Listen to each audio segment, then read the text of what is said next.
that they, if they got permission to treat him as a hospital, that they didn't ultimately treat him that way, but. And, my question is, why? And if he says it's because that's what I want to control it, well, that'll be it. If he says because I've been told to come down there in January, and we've been trial for them not, and I don't trust them. I mean, I really am away from whether the subpoena issue here was something that only not speaking. I'd be real surprised if he thought, well, wait, this is jury selection, so this subpoena being issued, but that's just his sitting on, so I'm not really using it. I didn't think this was going to be it. I just want to get out. Why do you take anything from the state on medication committee and on with something? So I was just curious on one of the things. If it goes through the text, that's what I was saying. Okay.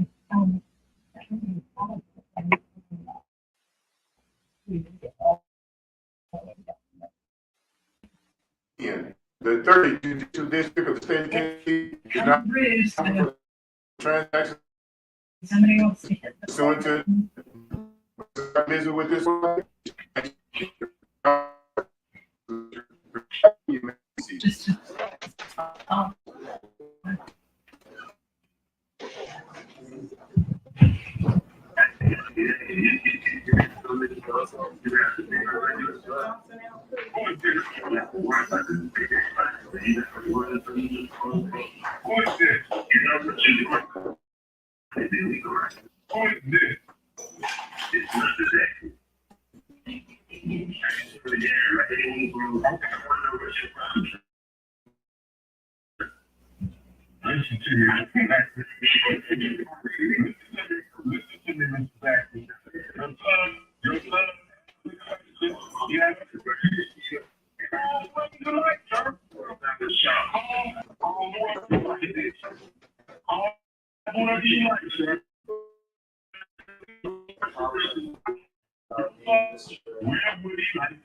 He asked me if I was in that dust.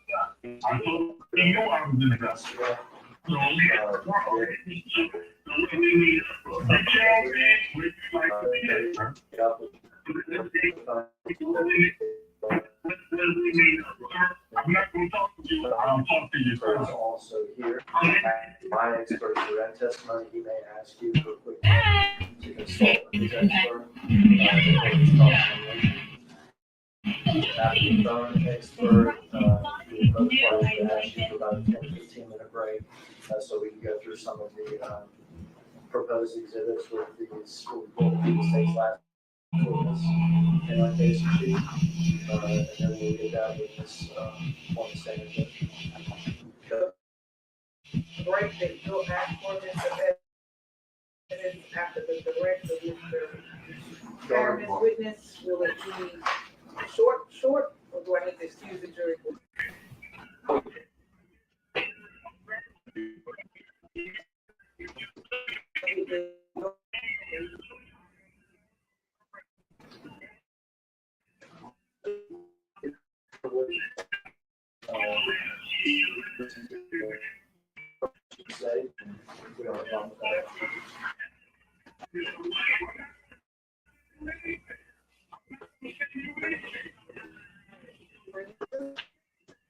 Well, do we have the people from outside the audience in?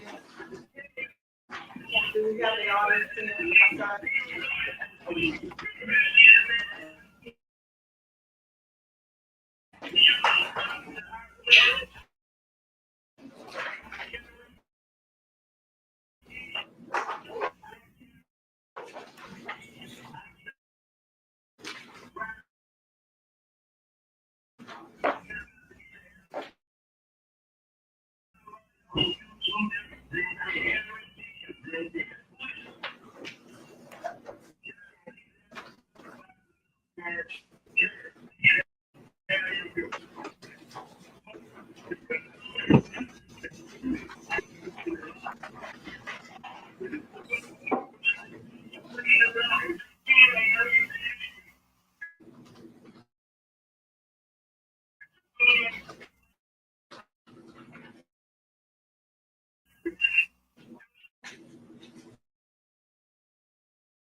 Exactly, she said it.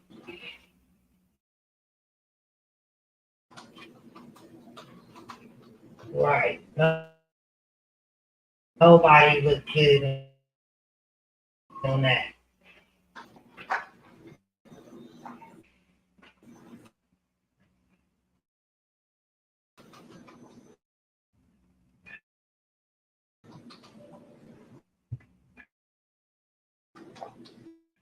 Bitch, you look stupid. Now what? Dummy.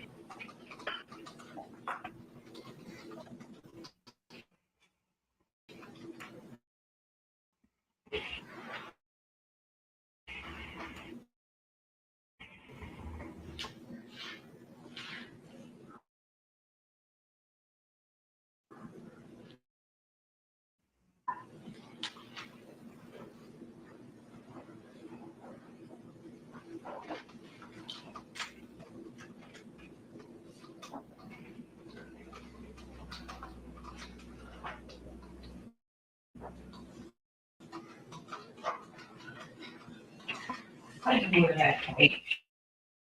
Shirt, grandma.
Good morning.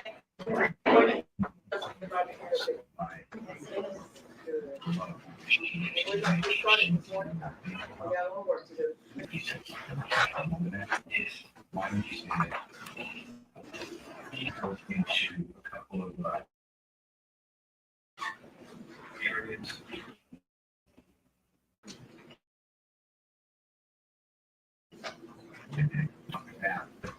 Raise your right hand facing you. Do you swear or affirm to tell the truth? Yes, ma'am.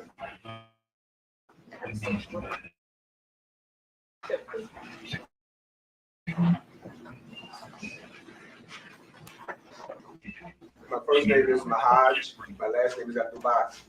Could you spell the first and last? Yes, sir. My first name is spelled M-A' capital H-A-J-J. My last name is spelled capital A-B-D-U-L hyphen capital B-A-A capital Q. You remember seeing Let me first apologize for you having to be here, because I'm gonna take responsibility for it. Okay? You're an extra witness to, clear up a mistake from yesterday. Okay? Yes, sir. How are you employed? I'm employed with the Memphis Police Department, And how long have you been with Memphis Police Department? 26 years. 2021, where were you assigned? I was assigned to the homicide unit. Do you have occasion to work on the case having to do with the murder of Adolph Jr., the rapper known as Dolph? Yes, sir. In particular, on November the 24th, and then on November the 26th of 2021, did you have occasion to go to the Crosstown building? Yes, sir. For what purpose? We were attempting to see if there was video footage in connection with this investigation. Did you speak with security there? Yes. Were you allowed to view video there? Yes, sir. Did you retrieve video from there? Yes, sir. And was it accurate surveillance footage from the building Yes, sir. from November the 16th and November the 17th Yes, sir. of 2021? Yes, sir. And was it one camera angle or many camera angles? Many camera angles. In fact, November the 26th, I'm looking at your supplement, you actually created a timeline of the various events that you witnessed on the surveillance tape, is that correct? Yes, sir. With the hour and the minute, and then what you observed. Yes, sir.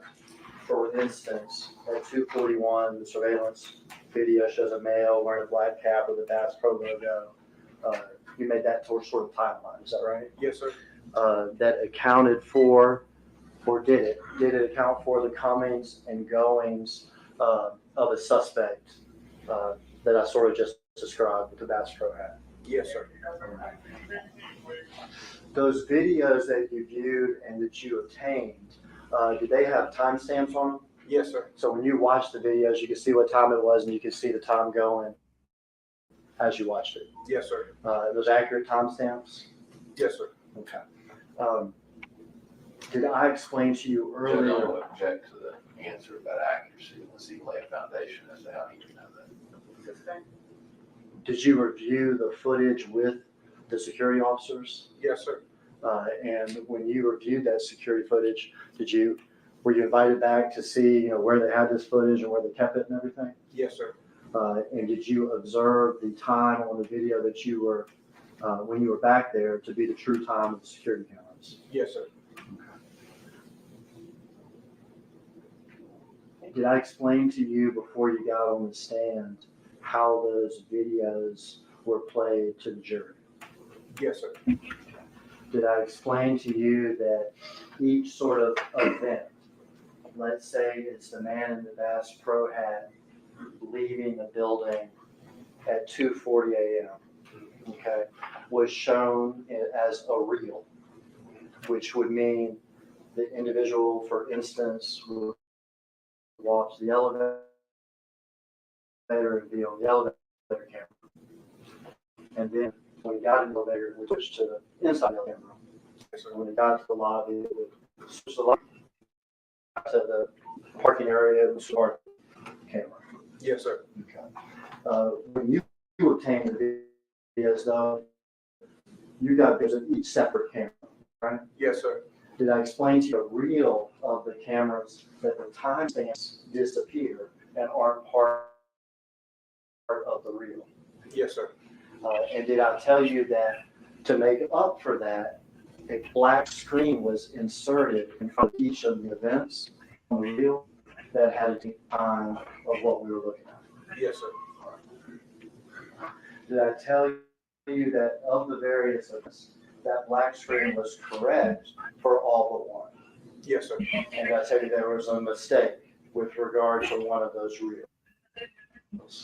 Yes, sir. And I want responsibility, for that. I want to show you and ask you to recognize these to be the original videos, not made into a reel, that you obtained from Crosstown with regard to the suspect leaving directly before Dolph's homicide. Okay. Okay. I don't know if you can see, can you see through the plastic to the green writing up top? Yes, sir. All right. What is that green writing up top? The green writing up top says 8th floor W8 elevator, and it gives the, I'm looking at a date of 11/17/21 with time of 10:49 and 26 seconds, 28 seconds right now, a.m. Central Standard Time. Okay. If you could stop it just for 1 second. That's 10:49 a.m. Is that right? Yes. Did I tell you that the the black screen that we had seen previously said 11:49 or 11:41 was off an hour. Yes, Okay, did I tell you that was a mistake? yes, sir. And we'll take ownership of that mistake. Is this the true timestamp? Yes, sir. All right.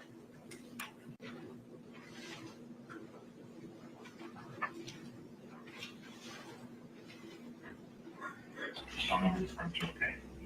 Your Honor, it's still.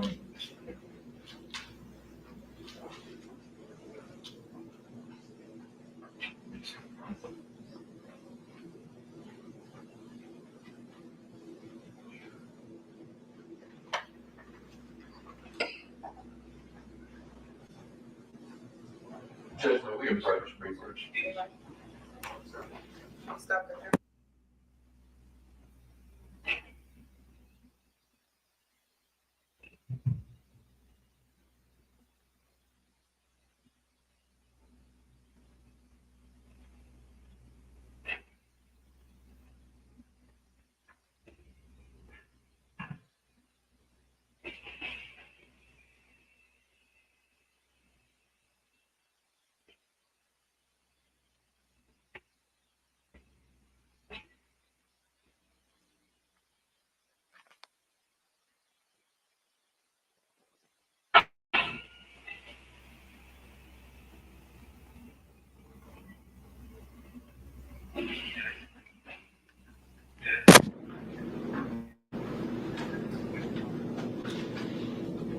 The initiative, 264, and it's specifically, which is oriented during the track time.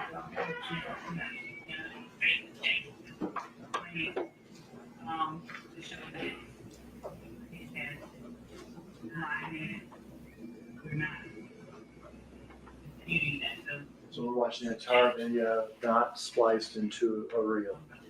So we go on for another 20 seconds. On the side, if you don't mind.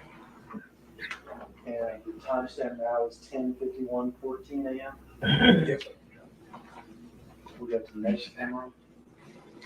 See, on the side, on the car at 2, when you said, and it's supposed to be mom. Yes. You see the timestamp on this one? Yes, sir. 10:50 a.m. Yes, sir.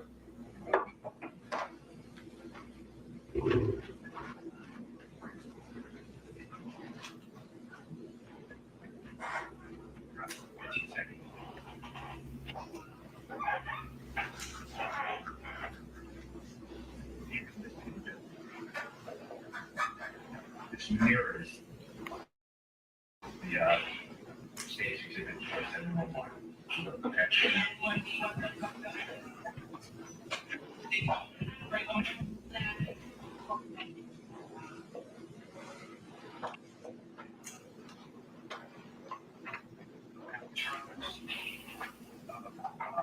Slide, remember that? And slide. Is, to your knowledge, and black, they actually got black. And in that one, it is 10:51 a.m. Song. That song, including Jeffrey's song. Is it on social media as well? You know. It's on social media.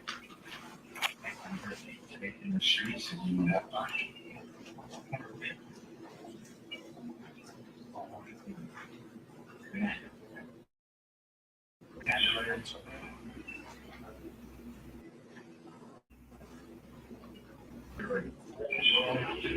It's 10:51 and 47 seconds. The next one.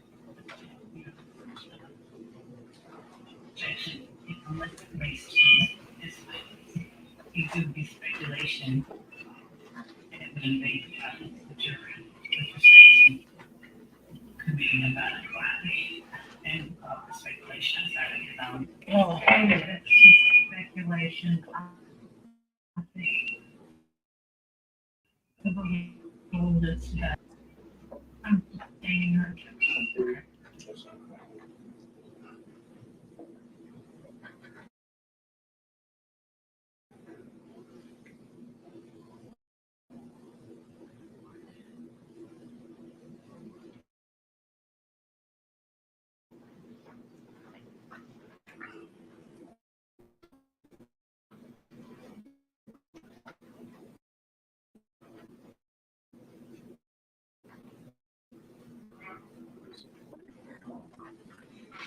Ten 55.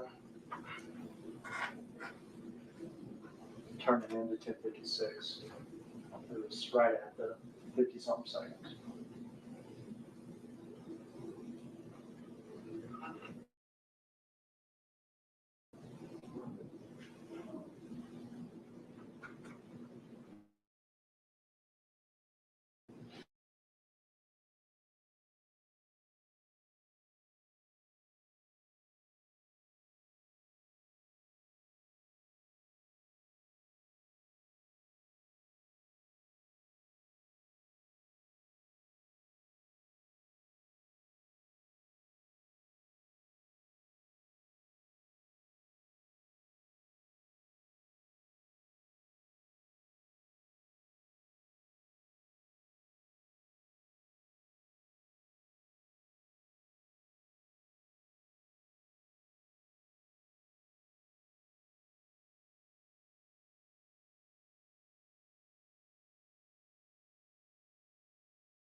When you say coincide, what do you mean? Because we may have, So there's been one shown with the wrong time. that's on this same Yes. zip drive, right? So how are we gonna know what this video coincides with the ones that were shown last week? They have the time, they have the date and the time, and we know what happened is the real time is taken.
Correct me if I'm wrong, we've watched sort of one event that you viewed on the Crowd Crosstown video, is that correct? Yes.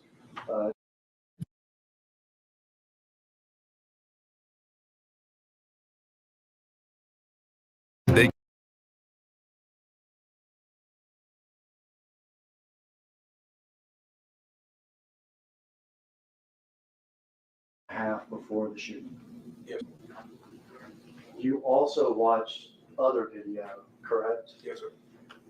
An earlier video from around 2:40 that morning, when the suspect left the Crosstown complex, is that correct? Yes, sir. And you also watched a video from around 4:48 with the Mercedes arriving at the Crosstown complex, is that correct? Yes, sir.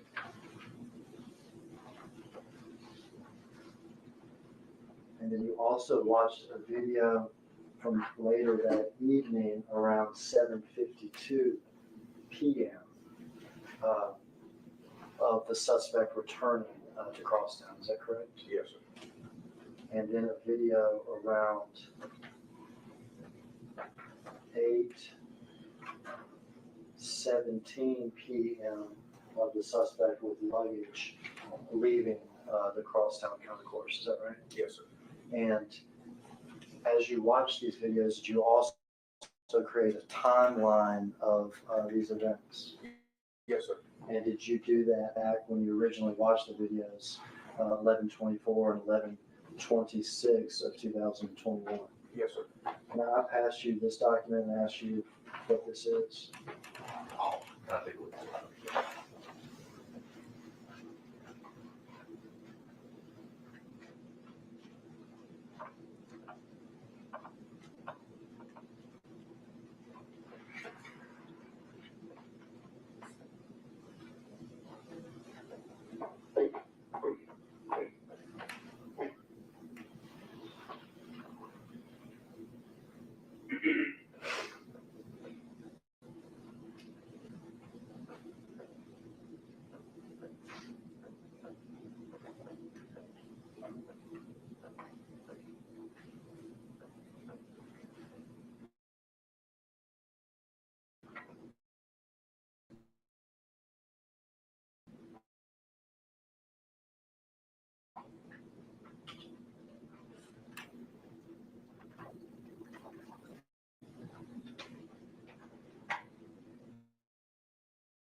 those times I just read from that timeline, did you verify the times when those things happened Yes, sir. with the videos with the timestamps The video with the timestamp. before they were ever put into reels or whatever?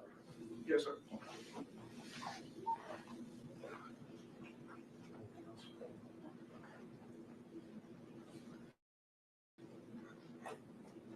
Thanks, sir. Thank you.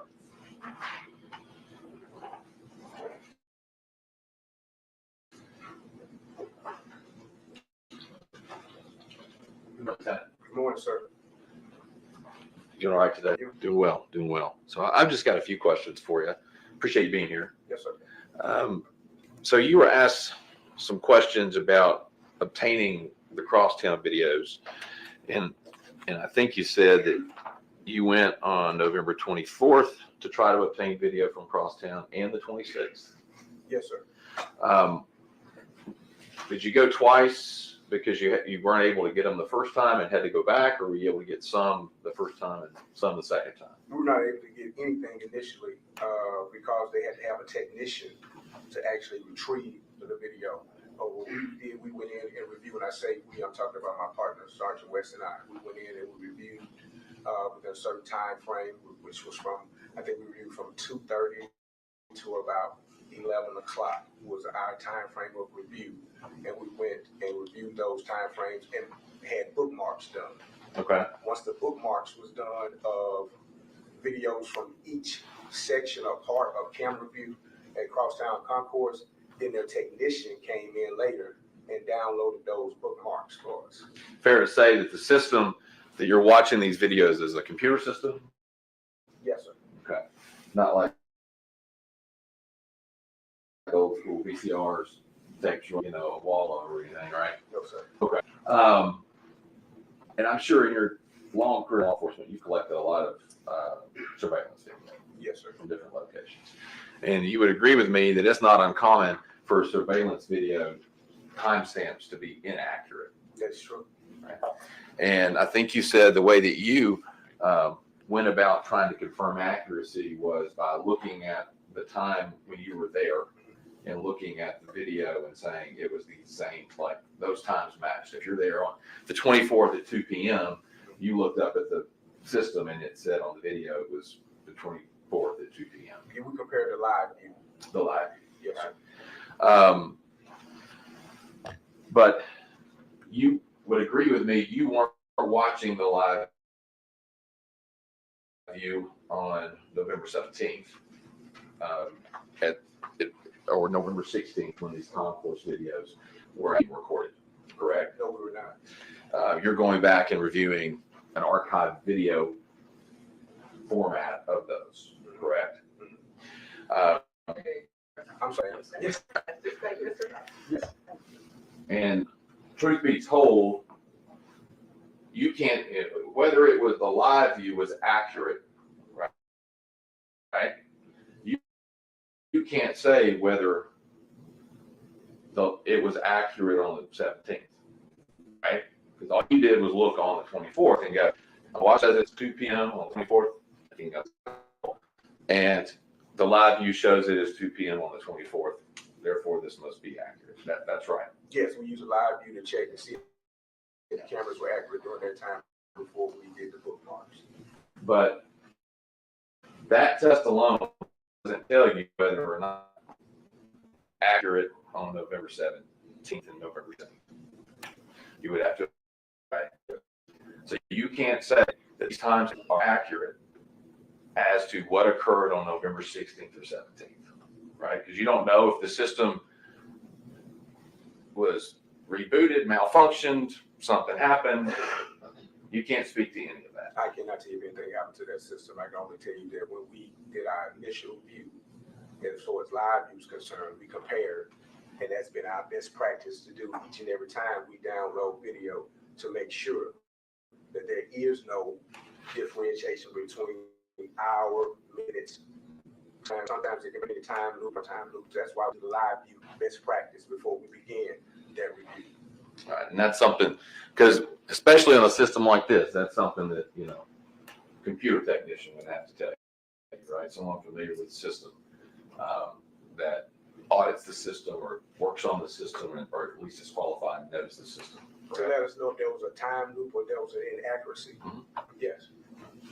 All right, and you didn't have that. You didn't have that information.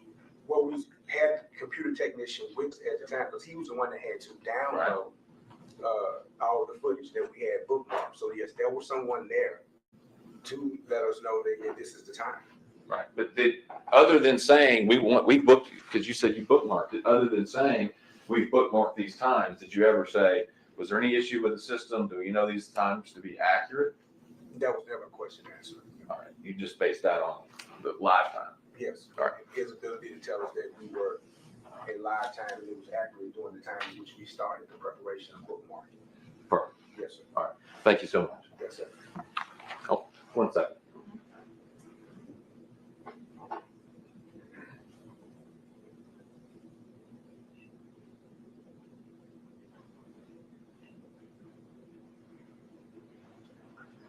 Thank you. No, you don't. Thank you, sir. Thank you, ma'am.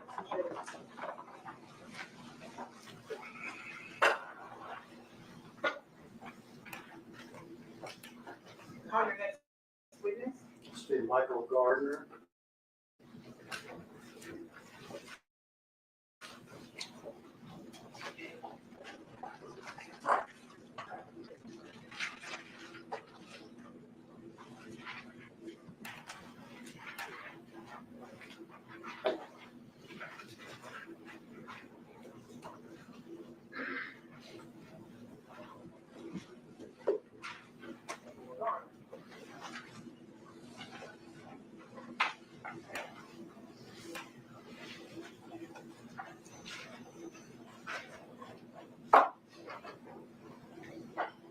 Step up, please, sir.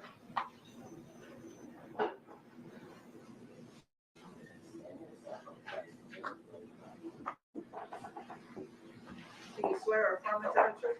Yes, ma'am. That's the question.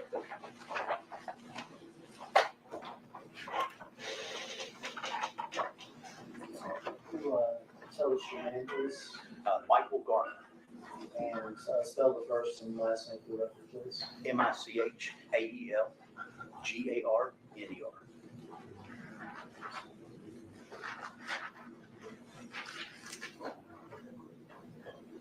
How are you employed, sir? I'm a criminal investigator, special agent with the Tennessee Bureau of Investigation. And how long have you been with TBI? Only 3 months. Because you were with him before that, is that correct? Retired in June after 20 years. 20 years MPD, and he, at some point during your This is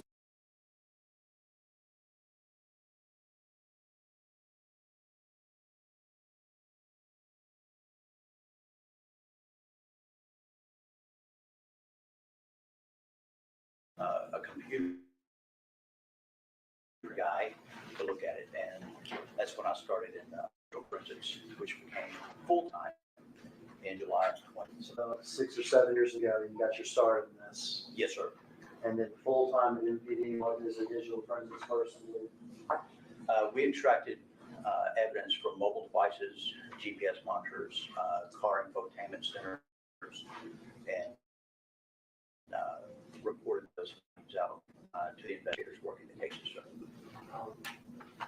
Did you receive and have you received special training workshop? Yes, sir. Both digital forensics and cellular technologies. Started with cellular technologies in 2012 and got her certifications in 2014 for the PATC Tech.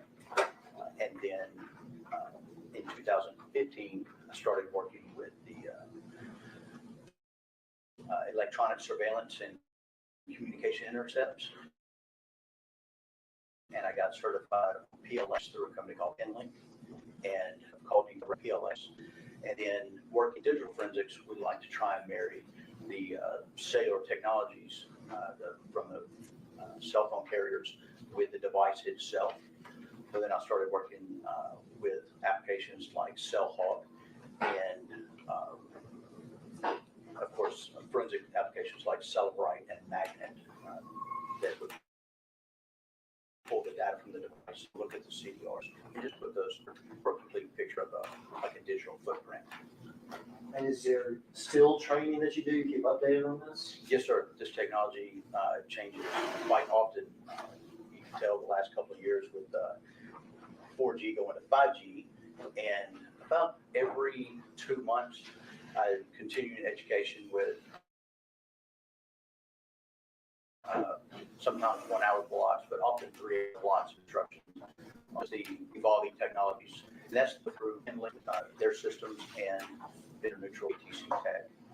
I'm going to have you explain what some of this is, but before you testified, you handed me a list, I guess, of your training hours on various digital forensic things. Is that correct? Yes, sir. How many hours of training have you had? Almost 1,300 hours. Almost 1,300 hours. Yes, sir. And that is actual training that's not, you also do your job too, right? Sir, that is outside the school. Yes, sir. We are to what we're going to be talking about here is cell phones, and you've mentioned it already, call detail records. Yes, sir. Quickly, I know that you have a presentation that helps explain the technology. Yes, sir. If you could just sort of quickly tell me what we mean by call detail records, if you would. So when you sign up for service through a cell company, you've got an account with that company, and they can monitor the usage of that account, and that reporting out that we receive is the call detail records. And it's just the records of your calls, incoming, outgoing, text messages, your data usage, and they break it down so that you can be billed properly, and they can make a little bit of money, and you get real good service. Do some of these call detail records have tower information on it? Yes, sir. What do we mean by tower information? What am I trying to say when I say tower information? So the cell tower is what we're talking about here. Your cell phone uses radio waves, much like a walkie-talkie or a can and 2 strings when you were little. But it's a wireless communication from that device to a tower that then relays that communication to whether you called another cell phone or a landline or another country. And those communications are logged with the company. Someone like you, do y'all have access to like where these towers are? Yes, sir. The cell site database I get through the FBI, a website that I have to register through, and they verify me as a law enforcement officer. And when Sprint bought, when AT&T bought Sprint, they merged their towers. They turned some of the towers off. So every time you look at a case, you want to look at the towers during that time frame, because the towers are always changing. And I get that list of towers and the list of changes from the FBI website called Indicat.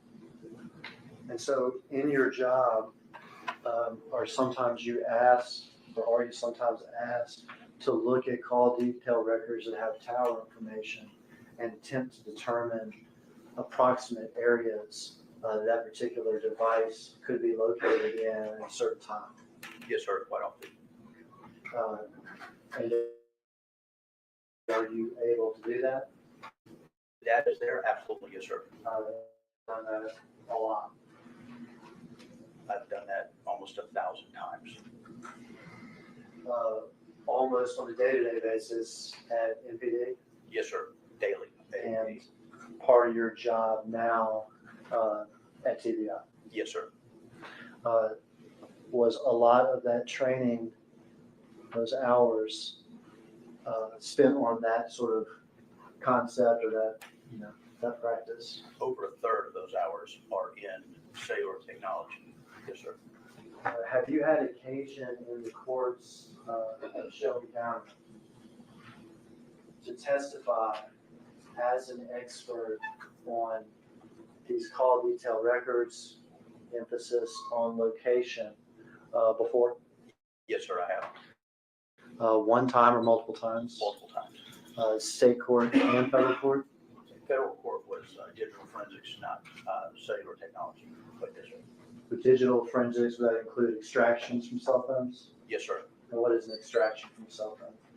This is, we take the device, and if we are able with our software and technologies, we make a complete copy, if possible, of everything that's on that device. And then we take a copy of that, make a copy, and then we analyze that copy of what we pulled from the phone. And to do that, do you have to be trained in the various programs and everything that extract information Yes, sir. and trained how to look at it? Yes, sir. And have you received that training and those certifications? I have this, some of the other hours in there. Received training from both the vendors of the softwares that we use, things like Magnet and Celebrite, Grayshift, and then non-vendor training through IASIS and the NCFI in Hoover, Alabama, through the Secret Service. Your Honor, I would tender this witness, Mr. Gardner, as an expert in call detail analysis, emphasis on location, and digital forensics. No objection. Tell me what that tender was again. Well, I'm not saying I got it right? Call detail records, emphasis in this case on location, and digital forensics.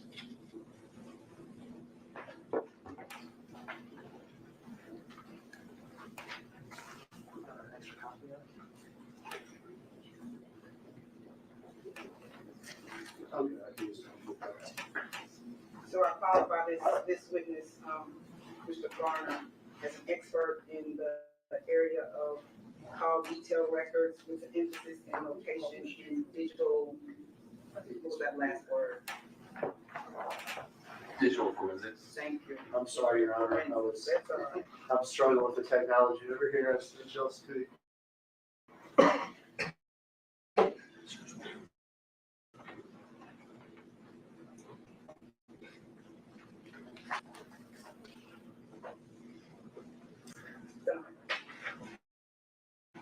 Mr. Honor, have you prepared a report with regard to this case? Yes, sir. Let me pass you this. You just verify this is your report.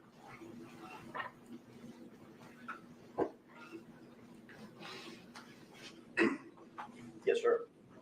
All right. I guess we should go ahead and mark that as case number 2. No objection. You know how many pages? 76. All right, it's a 76 page document. Is it 76 minus 3 or is it 76? 76 minus 3 is 73. 73 page document. It's entitled Tennessee Bureau of Investigation, Cybercrime and Digital Evidence Report prepared by Special Agent Michael Gardner. We'll mark this as a collective exhibit number 64.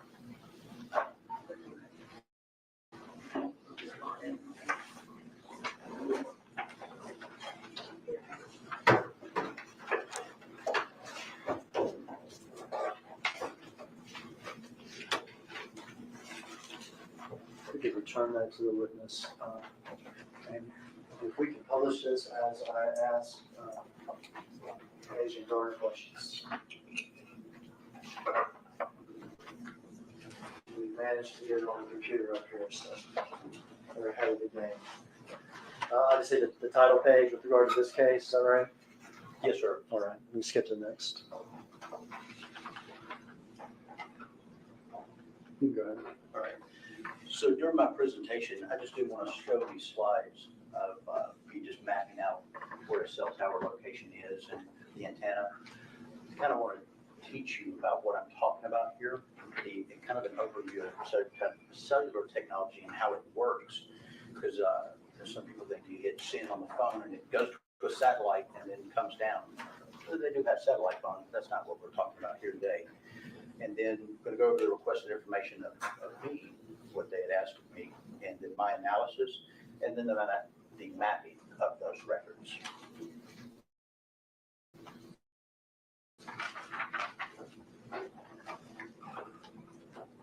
here, I'm just going to kind of go over the cellular technology that I've had hundreds of hours to train in. There you go. So we see these when we're driving down the interstate, or we're pulling in the grocery store. So that is cell tower, cell site location, base transceiver station. What we really are interested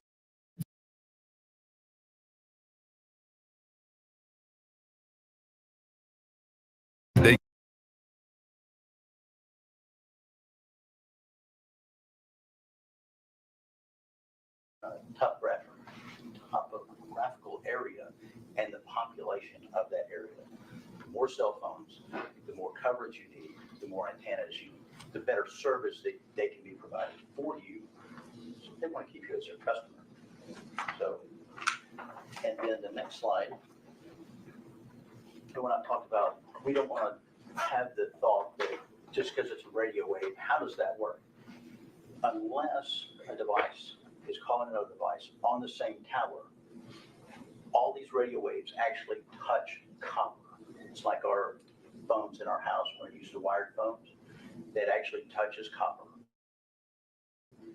It goes from the phone to the tower to the base station controller, and all that's doing is these computers are looking for the number that you called.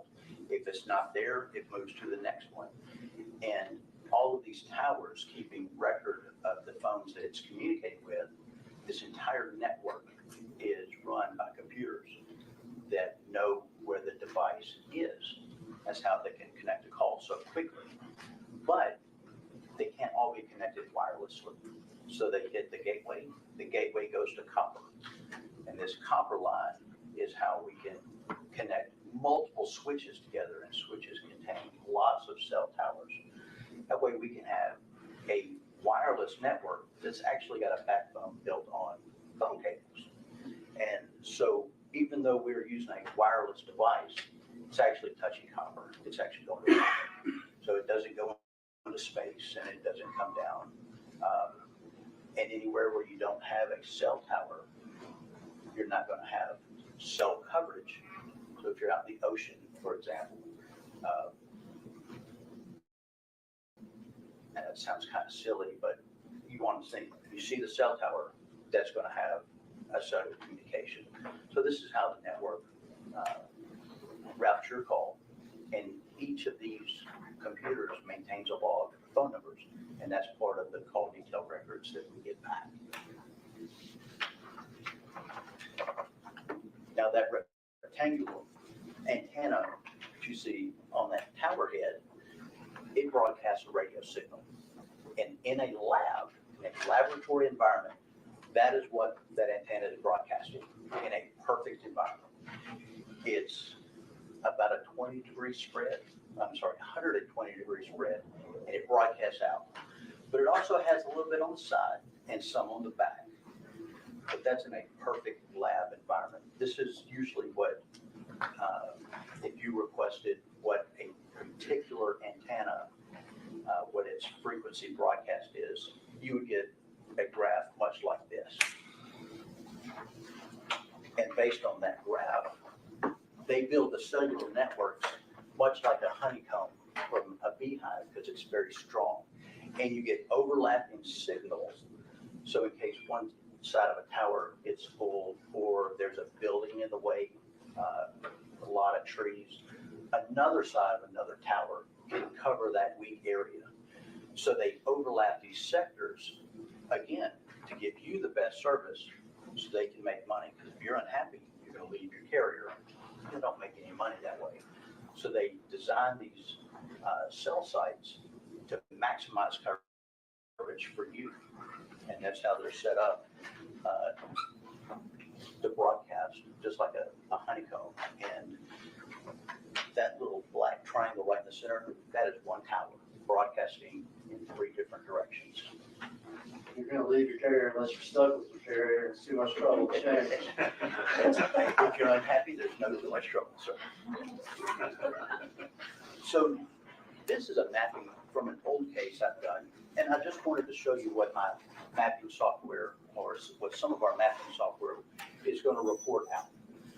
And so what it's showing you is it's accessing a side of the tower showing 120-degree angle, and then that shaded area, that is there by the software to catch your eye and let you know, and let me know as a person analyzing it, that that's the direction the antenna is broadcasting. So it's not to tell you where the device is. We're just talking about which way are the radio frequencies that was communicating with the device, which way was it pointing. That's all that shaded area is. So if I'm looking at this thing right now, my tower is this thing right here, is that right? Yes, sir. And you talked about like 120 degrees sort of coverage. That's gonna be this. That line there, to that is 120 degrees. And you're talking about the shaded area here, Is that part? is for, I guess I'd call it illustrative purposes or something? Yes. Does that mean that there could be if there's a cell phone using, if there's a cell phone out here, it's not gonna use that tower? Can you see my, you may not be able to see I my. cannot see, I'm sorry. Can you shake it a little bit? Can you see, okay, you see it? Yes, sir. Does that mean if I got a cell phone like right out here, that it's not gonna use that tower?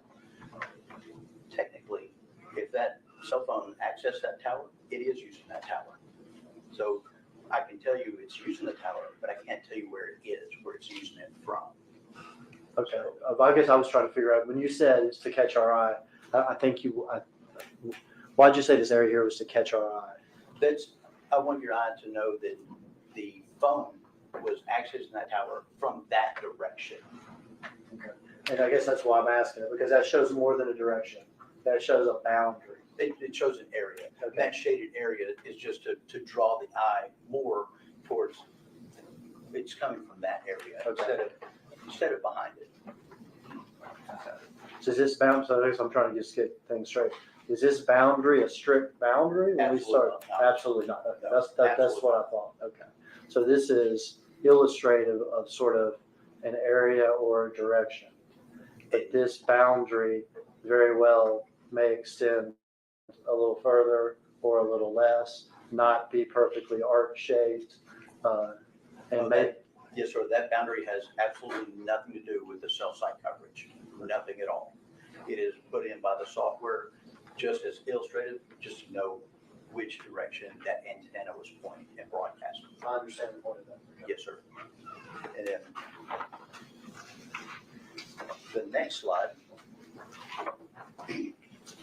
This is actually what a cell site broadcasting looks like. That is two cell sites broadcasting two different sectors, and that topmost antenna is in red, that bottommost is in blue, and you can see how they overlap each other and bleed over in each other and have that side lobe and the back. So like you were saying, that where was this device, because this is from an actual case, but not this case. Where was the device that when it was accessing that tower? If it's the red, it's somewhere inside that shaded red area. When it accessed the blue tower, the tower I have labeled as blue, I'm sorry. It's somewhere in the blue. So I can't tell you where it was. I just know that it accessed that tower within that tower's coverage area. And I'm saying tower. Right now we're looking at this. We're looking at one antenna on a tower. So we're looking at the broadcast coverage of an antenna on that top tower and broadcast for one antenna on that bottom tower. You can see how it overlaps. Okay, so I do understand what you're saying about overlap. Like this thing's going to go out, and this thing's going to go out, and they're going to overlap each other. Yes, sir. What are the colors here? I don't understand this. So there's this brighter red pink thing, and then there's purple. That purple is the mixture of that blue and that pink. I got you. All right. So this light blue down here is the bottom tower. Okay, and then the pink is the top tower. Yes, sir. But where they overlap is the purple. Yes, sir. So now we see that we're never dealing. It doesn't look like we're ever going to be dealing with straight lines, straight arcs, and just 120 degrees. Never. No, sir. Okay. And it looks like we're also going to be dealing with multiple towers. at the same time. Yes, sir. And that 120-degree arc, you can see on the pink, there's some behind it, there's some on the side of it. So that tower, those radio frequencies are actually bleeding back behind. So you could be behind that tower and still connect to the opposite face. It all depends on the traffic of that tower.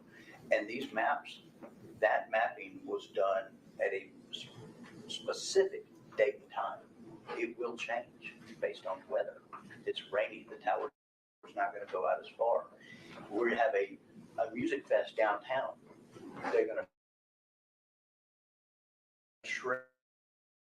They're going to turn down the strength of the tower so that it encompasses a smaller area. Range of the tower, that could be maximum, and then they can turn down the power and it would be smaller.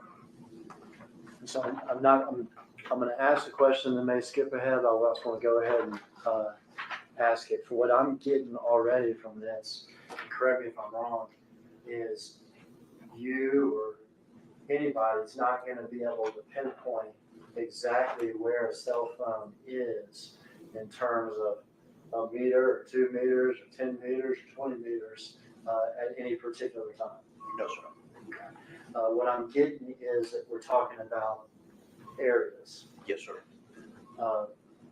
What I'm getting is you could tell me whether or not a cell phone is in this area, and this is an area downtown called Uptown, okay, and not in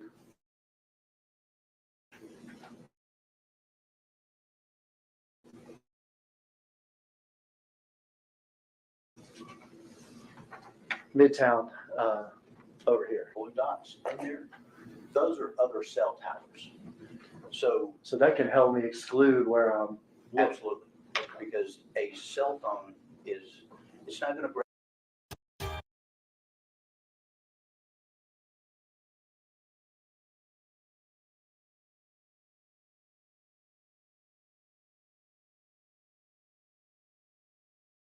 When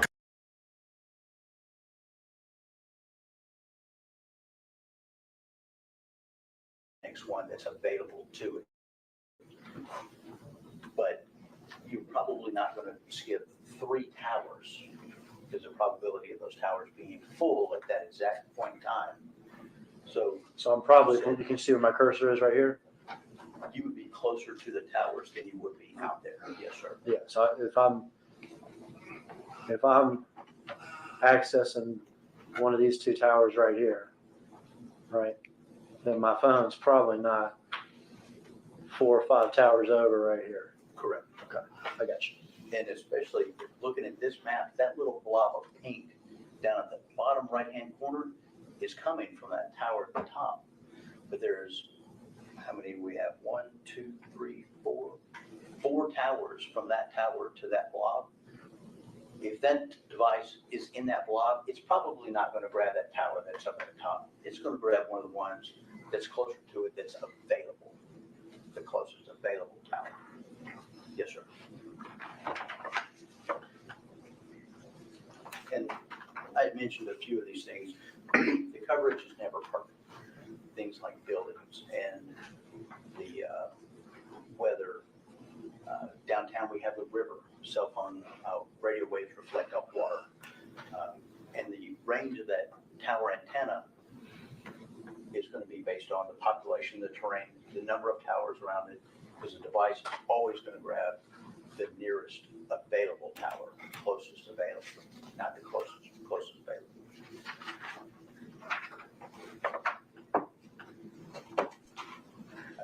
And with that, Do we begin your work on this case? yes, sir. All right. Just want to make sure that these pages. Okay. Yes, sir. At some point during this investigation, did you receive call detail records for phones relating to the investigation of the murder of young Dolph? I did. In particular, did you receive call detail records for a telephone that was identified to you as belonging to Justin Johnson. Yes, sir, I did. Did you receive call detail records for a phone identified to you as belonging to Cordelia Smith? Yes, sir. Did those call detail records have what I'm calling tower location information? They did, yes, sir. Were you asked certain questions? We asked you certain questions about what you could determine about those phones? Yes, sir. You can begin. So in February of this year, I met with Attorney Hagerman and the case investigator, Jesse Browning, and they gave me call detail records on this 901-236-1625. They were received by a search warrant by the investigator on the case in December of 2021. For the record, is that the phone that was described to you as belonging to Justin Johnson? Yes, sir. Yes, sir. And then they'd asked me to look over these records on November 17th, 2021, between 1 a.m. and 10 p.m. on November 17th. And that was the analysis done on the 236.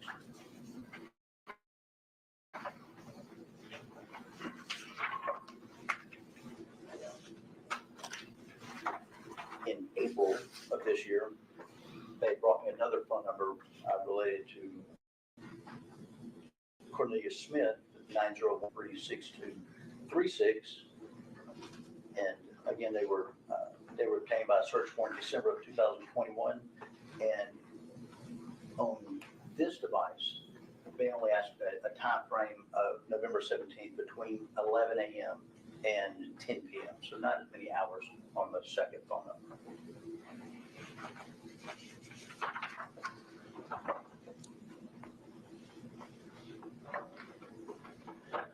This is very, very difficult to see from this angle. So we're probably going to not be able to make all this out. But this is an overview of Shelby County, Memphis, Tennessee, with the locations that they had given to me with regards at these dates and times. These locations are important. Can you overlap the cell records to show movements? And Let me go ahead and interrupt you and try to walk us through just location for a second. Yes, sir. Okay, just what we have here. We have people not from Memphis to start. Okay. Copy that. Mississippi River,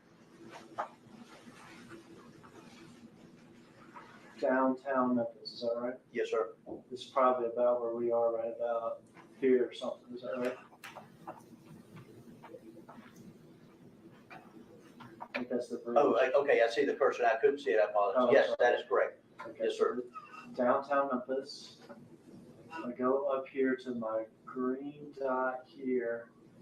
It's a few miles away. Is that Crosstown Concourse? Yes, sir. There actually is a yellow line that connects. It's just probably impossible to see from where they are. And if I go to my next thing here, this is East Memphis. And the line is to Valero gas station. Yes, sir. Is that correct? I go here to the red dot, South Memphis.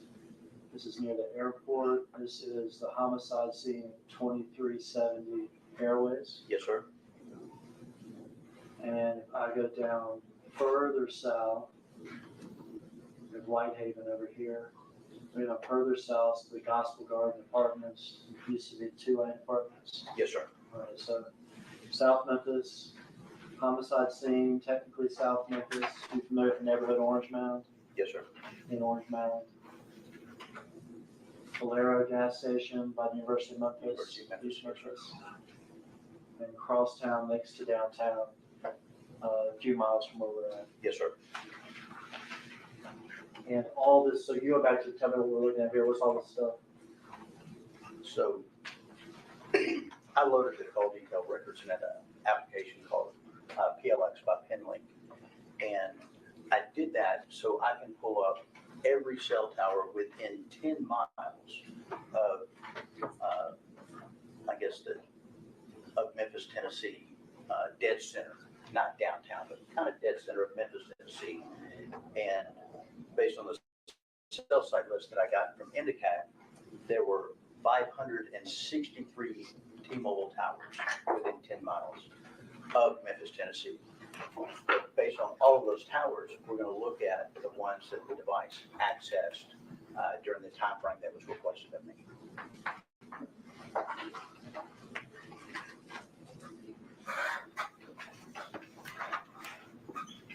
That was just a zoomed in location for the dominant I'd see it on airways that was just north of the airport. Okay, so this is Makita's Cookies, Yes, sir. Airways Boulevard. Yes, sir.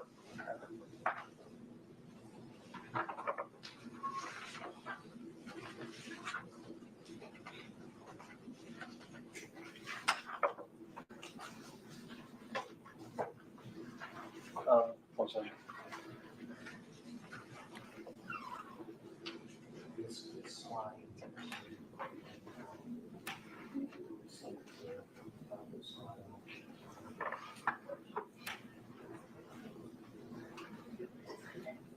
Yeah, might as well.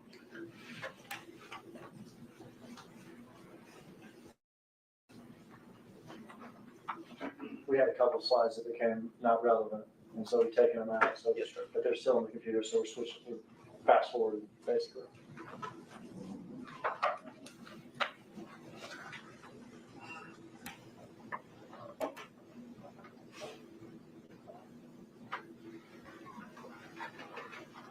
Is that where you take back up? Yes, sir. Okay.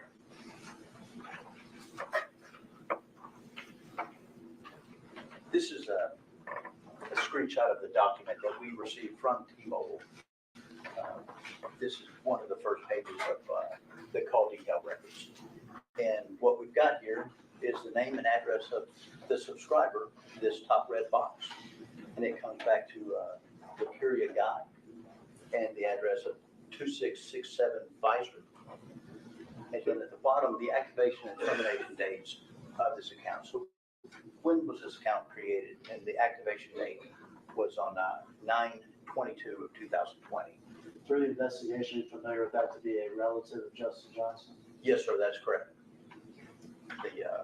That's Justin Johnson's sister.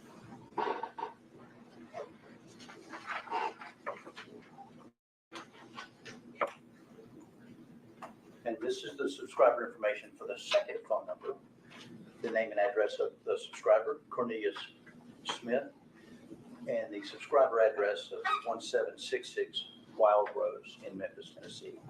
So Smith's phone is actually subscribed to him, or he's actually a listed Yes, sir. subscriber, Yes, sir. and Johnson's phone's his sister?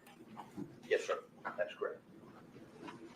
And then the activation and termination dates, at the time that we received this, it was activated on 9/25 of 2021.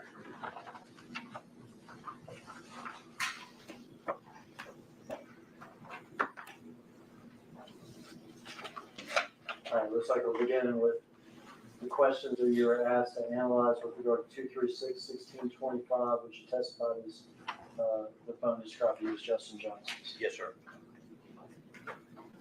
And these were the questions that, from our meeting, that they were asking, am I able to determine from these records if the device left the crosstown concourse?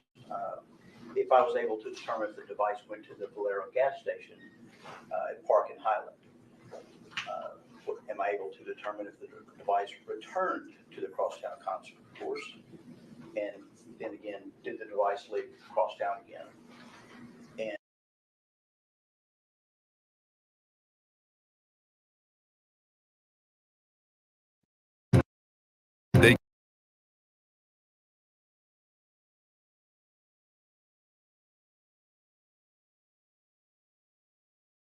Did the device return to the crosstown concourse after that? Those are the questions that were asked to me.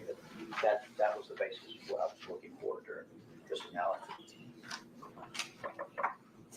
So the call detail records come from T-Mobile in the UTC, Universal Time Coordinated. The records come parcel so that no matter where you are in the world, you can adjust the time to your local time. And our software does that, and we can do that looking at the data, setting a good copy, and then I analyze the copy of these call detail records. And at this time, we were outside of daylight savings. So our time zone here in Memphis, Tennessee is UTC -6, spring forward, fall back.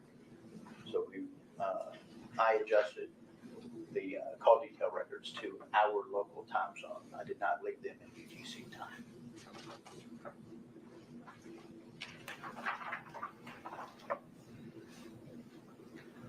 And then the second phone number, the 901-513-6236.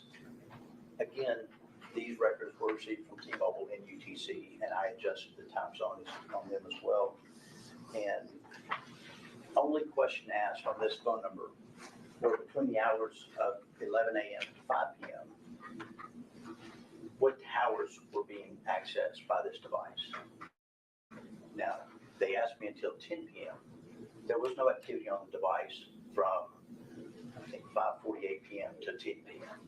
That's why the hours 11 a.m. to 5 p.m. is listed in this slide, because there was nothing to look at after 5 p.m. So 5 p.m., 10 p.m., there was nothing. And this is the Cornelia Smith phone? Yes, sir. So these were the tools that I used to look at this information. I used a program, it's a web-based called CellHawk. I use Microsoft Excel because the records come in a TXT format or a PDF. But I can make a copy and then I can change the time zone to reflect local easily in Microsoft Excel. And also use PLS by Penlink, and those are the versions of software that I used on this case.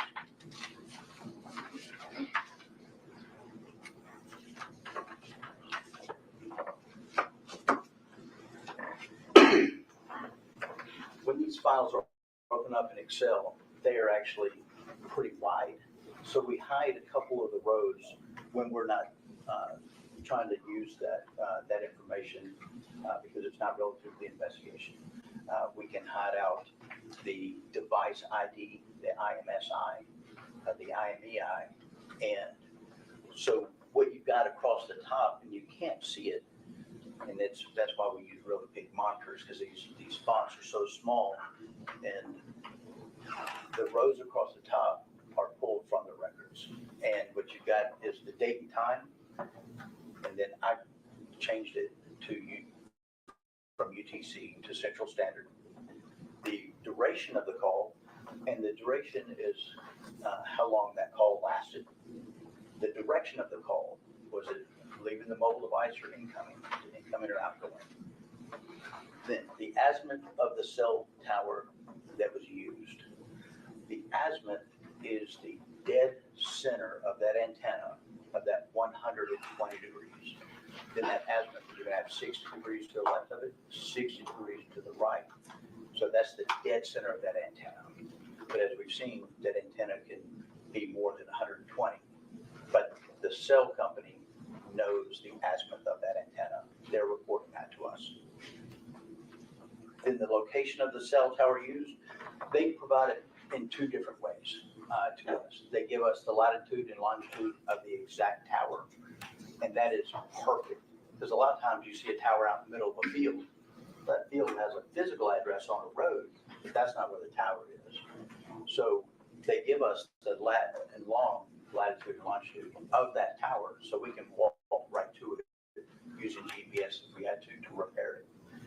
They also give us the physical address of the tower, which would be the address of the road that it's numbered off of. And they're usually not going to be in the same spot. The physical address is where you would go, then you would see the tower somewhere on that property. I have a couple of questions, and maybe stuff we get, I don't want to forget them, so I'm just going to go ahead and ask them. You mentioned duration of the call. Yes, sir. So if I see a call between one person and another person on these call detail records, and let's say it's 8 seconds or 10 seconds or 12 seconds or whatever, would whatever the time is, does that mean those people talk for 8 seconds or 10 seconds or 12 seconds? That means you hit the send button and then hit the end button. That's the duration of that call. Whether there was communication between two people or a voicemail being left, or you called and you listened to somebody's voicemail, I don't really feel like leaving a message in. That's the duration of that call. So the duration doesn't actually mean two people necessarily talking to each other. Correct. The second thing is, we're talking about calls. Is this same sort of stuff done for like text messages and stuff? Yes, sir. On the T-Mobile network, the text messages don't have cell site location. It's routed through the network, but they don't tell you which tower it was using. So now we're looking at calls and data sessions. I got you. So with text messages, we're more limited on T-Mobile. Yes, sir.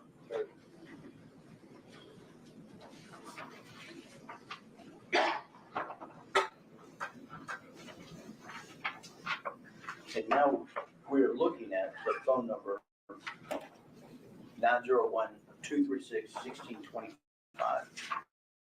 which belongs to Justin Johnson. And from 1 a.m. to 2:35 a.m., this device accessed a tower. Now this is where we're talking about the shaded area.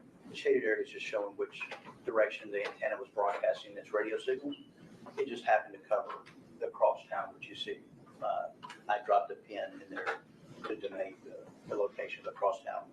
So that device was accessing that tower, and of course it was providing coverage for that location from 1 a.m. to 2:35 a.m. And so let me ask a couple of things here. First of all, there's almost impossible to see from where they're sitting. This red dot here is the concourse? Yes, sir. Okay. And you say from 1 a.m. to 2:35. Does that mean there is one phone call that lasts an hour and 35 minutes? No, sir. The transactions that were reported, the events, the calls are on the next slide. Okay, very good. Switch to this one. And you can only map the data if it's there. So if there's a transaction that doesn't have a latitude and longitude, we can't map it. So what we're looking at is what I could map. And there were 12 different events, like all mobile outgoing incoming calls between 1 a.m. and 2:35 a.m. And all of those access that tower during that time frame. I got you. So here's the list of calls, incoming and outgoing, and the ones that we have information on all hit that tower that covers Crosstown. Yes, sir. And is it fair to say you would not be able to say if that phone is on the 8th floor of the concourse or the 2nd floor of the concourse? No way to know, sir. Wouldn't be able to say whether or not it's inside concourse or in the parking lot. No way to know. Wouldn't be able to say if it's in the parking lot of concourse or the street to the north or the south, the east or the west. No, sir. No way. Okay. But in the area of the Crosstown concourse Yes, sir. between 1 a.m. and 2:35 a.m. Yes, sir.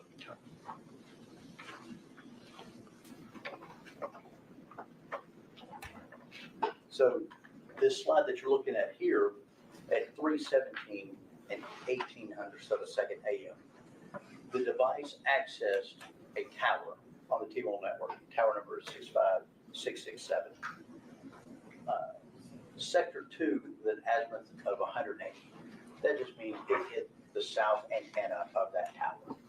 And that was an outgoing call going to 901-210-0852, and it lasted 1 minute and 43 seconds.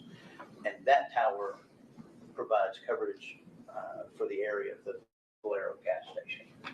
We're talking about entirely separate area of Memphis, right? Yes, sir. So The University of Memphis area. University of Memphis is right here. So the Valero station, is that was marked here? It's the green pin. Yes, Green sir. pin, green pin. Yes, sir. The green pin here is Valero station. And we're so far away from Crosstown that this is not on this map. It is not, no, sir. It's going to be up and over here somewhere, is that right? Yes, sir.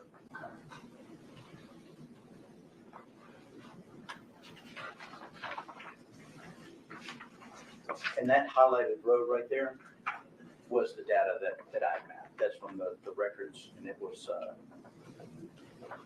that was that outgoing call to 210-0852 that lasted for a minute and 43 seconds. At 3:17 a.m. Yes, sir. At that time, the device is in an area with the tower that includes the Valera gas station parking lot. Yes, sir.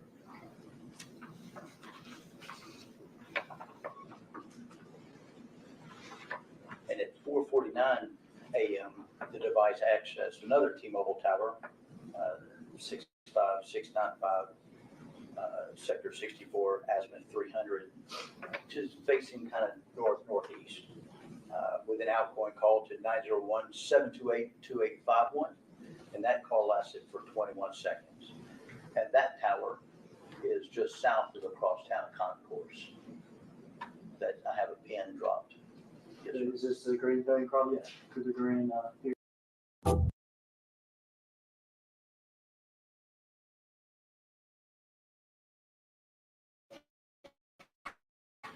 That is a different tower. Does that mean necessarily that the phone's not in the same place as it was before? It just, that tower provides coverage for the crosstown sectors of the tower before, sir. Okay, so the coverage across town is going to be more than one tower. Yes, sir. Okay, well, both of these, the tower we saw before and the tower we just saw, could provide coverage to cross town. It could, yes, sir. Okay. And this was the transaction that I mapped the outgoing call to 728-2851 that lasted 21 seconds.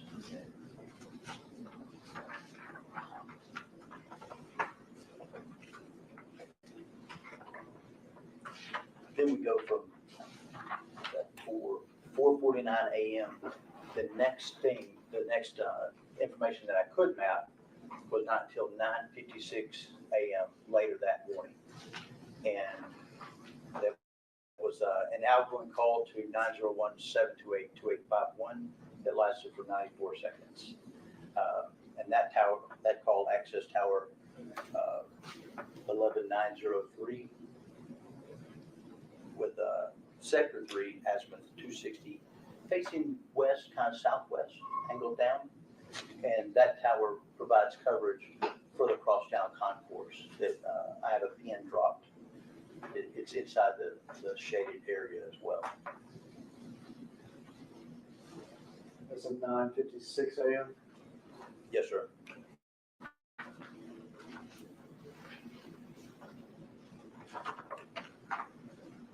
And this was the transaction that I mapped out. And then there were two other calls that connected to that tower. Two outgoing calls, 404-662-8744 that lasted 69 seconds. And then 888-111-2663 that lasted 66 seconds. And according to the service codes from the provider, service code 042-51, that initial call was placed on hold. Those other calls were answered, and then they had a conference call. So you had a three-way call going on. Okay, so there was a three-way call from the device. I'm looking for the time. Is it 3:50? Is it 9:57? Yes, sir. There was 9:56-53, and then the others at 9:57-17, and then 9:57-23.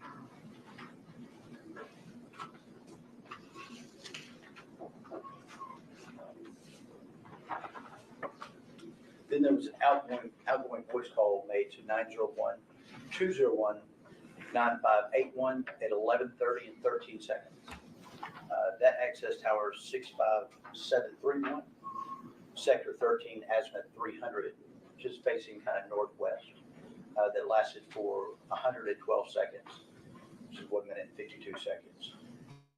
And that tower is south of the crosstown concourse, and it looks, appears that device has left the area across town. This tower is south of. Crosstown's not on this map anymore, No, but sir. it would be.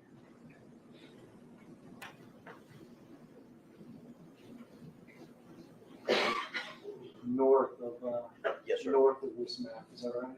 That's right. So this would not be a tower that provided coverage across town, Correct. and this is at 11:30.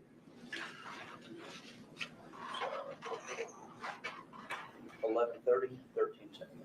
So by 11:30, the device has left the crosstown area.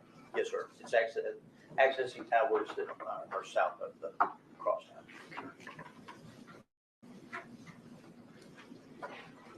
Then this is a screenshot of the raw data of the tower that I just mapped with the outgoing call to 201-9581 that lasted for 112 seconds.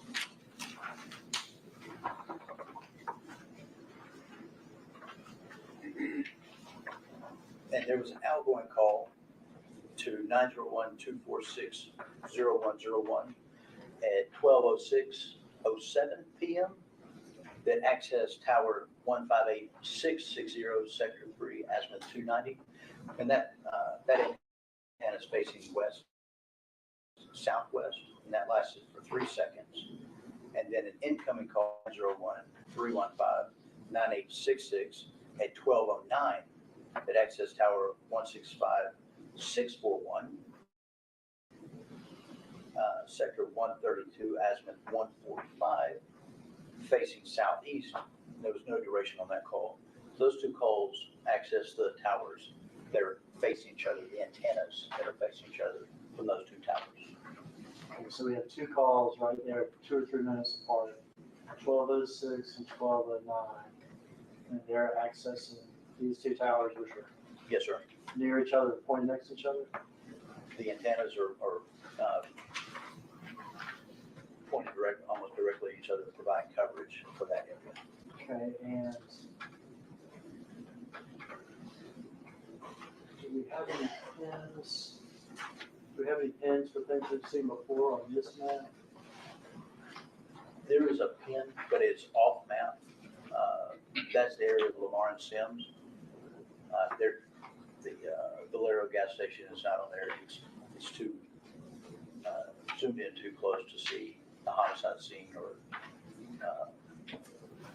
because that's the writing on the left is the end of the homicide scene marker. The writing on the left. That highlighted to the left of the screenshot, towards the bottom left corner. Bottom left corner? Come up just a hair. Come up. Oh, here. Yes, sir. Okay. So this is the homicide scene. That's the pin that I put on the map, notating the homicide. Okay. And you got it cut off because I guess it's right here. Yes, sir. So we're west of, east of the homicide scene. we're slightly east of the homicide scene. Yes, sir. Crosstown's way north.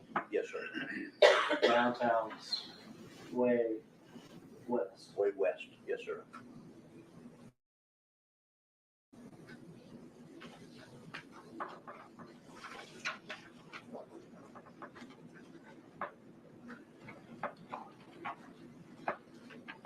And then next slide, that's the data that I mapped on the slide before, the towers that were accessed.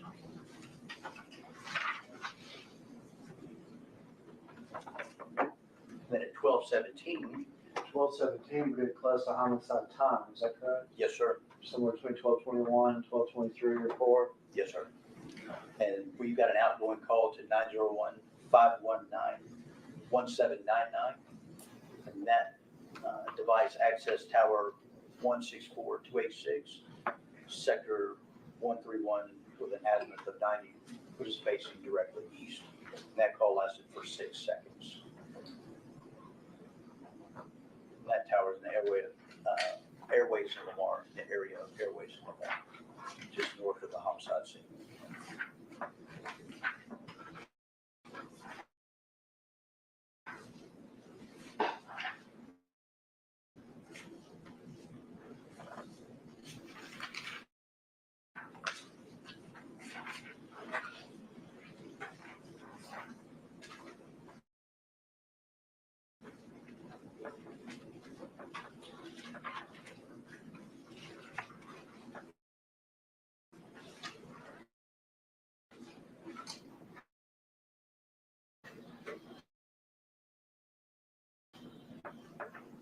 12/17.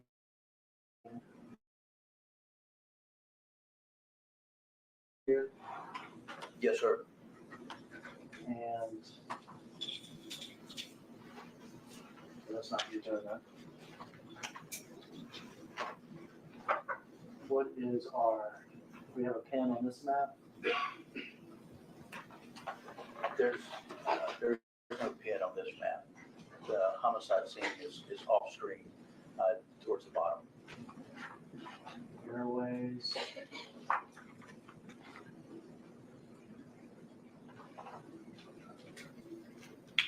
Trying to figure out how far up it is. You have a landmark on this?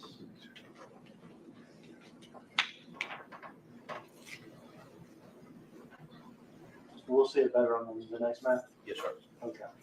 But the homicide scene is over here somewhere. It's just south, so towards the bottom of that map. Okay. Here. Because you've got airways that's running north and south, and we need to get closer to the interstate to see the homicide scene. Okay. And we are about 6 minutes or somewhere between 4 minutes and 7 minutes from homicide. Yes, sir. The data that was of that outgoing voice call that lasted 6 seconds. And then at 12:22:40. Let me stop you for a minute. We need to take a break. This one. All right. Just a quick refresher. 10-15.